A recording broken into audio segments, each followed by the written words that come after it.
आम्ही कधीही कुठेही बाहेर जाण्यासाठी निघालो ना, की ही गोष्ट हटकून होते, तर ती कोणती तुम्हाला पुढे सांगते.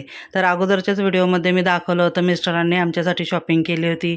आम्ही पण बुधवारच्या बाजारामध्ये जाऊन 1-2 गोष्टी घेतल्या होत्या आणि ऑनलाईन देखील आम्ही काही ड्रेस मागवले होते.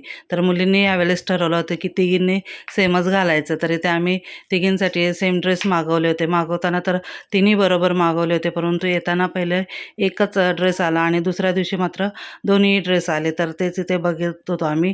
त्यानंतर मी जो गाऊनसाठी Meeshoवरून कपडा मागवला होता, तर त्याचा गाऊन न शिवता म्हटलं आता बाहेर जायचं तर त्याचा वन पीसच शिवूयात. तर मी ते वन पीस शिवायला घेतला.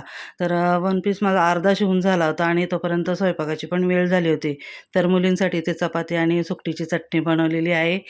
तर ती खाऊन झाली. त्यानंतर मग पुन्हा माझा राहिलेला ड्रेस होता, तर तो मी कंप्लीट केलेला आहे आणि बाहेर जायचं तर म्हटलं घरातलं पण काहीतरी हवं आहे. तर नेहमीच मी या शंकरपाळ्या बनवत असते, तर त्याच आता इथे मी बनवण्यासाठी घेतलेल्या आहेत. तर खूप छान लागतात आणि माझ्याकडे कपडा होता चार्वीसाठी. ॲक्च्युली मला नाईट ड्रेस शिवायचा होता, परंतु तिला नाईट ड्रेस नको होता, तिला वन पीसच पाहिजे होता अम्ब्रेलामध्ये.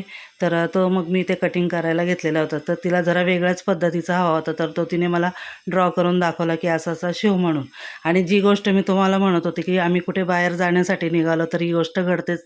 तर बघू शकता इथे पावसाला सुरुवात झालेली आहे, परंतु नशीब पुन्हा दुसऱ्या दिवशी काही पाऊस पडला नाही. तर इथे मिस्टरांनी माझ्यासाठी शूज आणले होते. ही माझी शेवटची खरेदी राहिली होती, तर ते मिस्टरच घेऊन आले आणि अगदी परफेक्ट मापामध्ये मला हे शूज झालेले आहेत. आणि आम्ही आता बाहेर जाण्यासाठी निघालो, तर ते कुठे तुम्हाला पुन्हा पुढच्या व्हिडिओमध्ये पाहायला मिळेल की आम्ही कुठे जाण्यासाठी निघालो आहोत. तर व्हिडिओ आवडला असेल तर लाईक करा, शेअर करा. बाय.